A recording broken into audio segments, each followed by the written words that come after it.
اپنی زندگی سے زیادہ خوبصورت جملہ لگتا ہے کارلائل جارج مفکر کا، وہ کہتا کاش دنیا علی کو میدان جنگ میں مصروف نہ رکھتی۔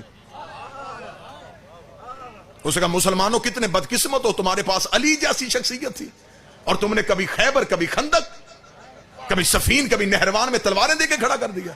کاش اسے تم منبر دیتے، وہ صرف بولتا اور تم مسلمان لکھتے۔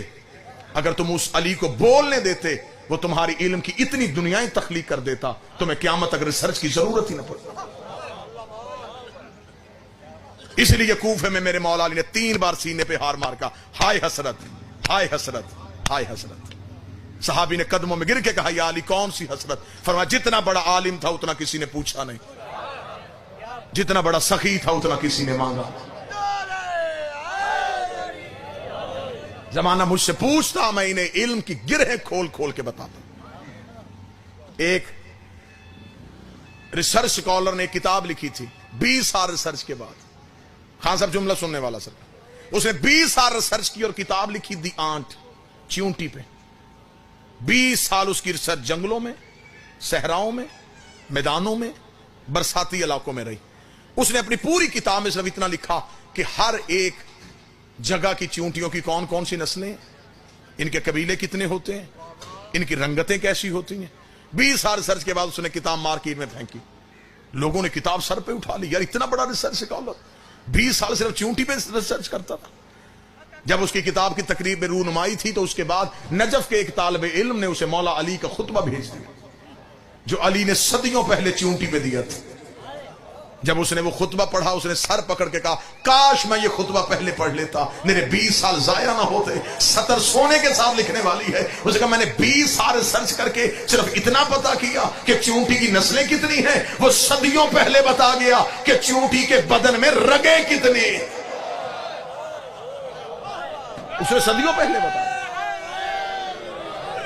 مولا امیر المومنین جب یہ خطبہ دیا تو مولا ریت پہ بیٹھے ہوئے تھے۔ یہ سامنے بیٹھے ہوئے صحابہ میں سے ایک شخص نے کہا تھا یا مولا ہر چیز کی خلقت میں کوئی راز ہے۔ یہ کہنے کے بعد سامنے سے ایک چیونٹی گزری، اسے دیکھے گا یا علی اس کی خلقت میں کیا راز ہے؟ علی مسکرائے اور علی نے مسکرا کے فرمایا لطف لیں گے آپ بات۔ مولا نے فرمایا چیونٹی کو مولا نے یوں دیکھا اور دیکھ کے مولا نے فرمایا چیونٹی کی پورے سال کی خوراک گندم کا ایک دانہ ہے۔ علی فرماتے ہیں کہ اللہ نے اسے اتنا شعور دیا ہے جب یہ دانے کو سٹور کرتی ہے تو یہ 4 حصوں میں کرتی ہے۔ اسے بھی اتنی عقل ہے میں 2 میں کروں گی تو پھر پودا اگائے گا،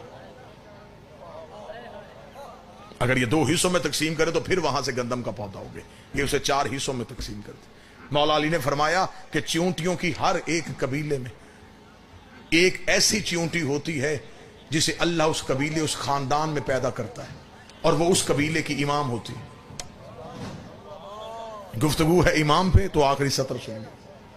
مولا فرماتے کہ چیونٹیوں کے قبیلے میں ایک چیونٹی اللہ ایسی خلق کرتا ہے، اس کی نشانی یہ ہوتی ہے رنگت اس کی ان جیسی ہوتی ہے، قد ان جیسا ہوتا ہے۔ علی فرماتے اس کے منہ کے اندر ایک خاص لعاب ہوتا ہے جو باقی چیونٹیوں میں نہیں ہوتا، وہ اس قبیلے کی امام ہوتی ہے۔ چیونٹیاں بھی اپنا امام خود نہیں بناتی، چیونٹیوں کا بھی امام اللہ بناتا ہے۔ اور علی فرماتے یہ چیونٹیاں جب بھی چلتی ہیں قطار میں کیوں چلتی ہیں؟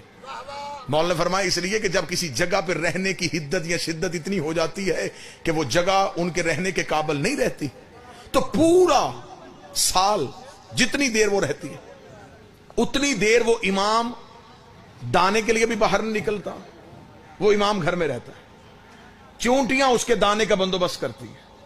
لیکن جب اگلی جگہ کا تعین کرنا ہوتا ہے پھر چیونٹیاں نہیں نکلتی، پھر اکیلا امام نکلتا ہے۔ دکھ لے کے جاؤں گا جو بندے ریسرچ کرتے اور پھر جملے پہ نہ بولیں، ہجرت جب بھی کرے امام کرتا ہے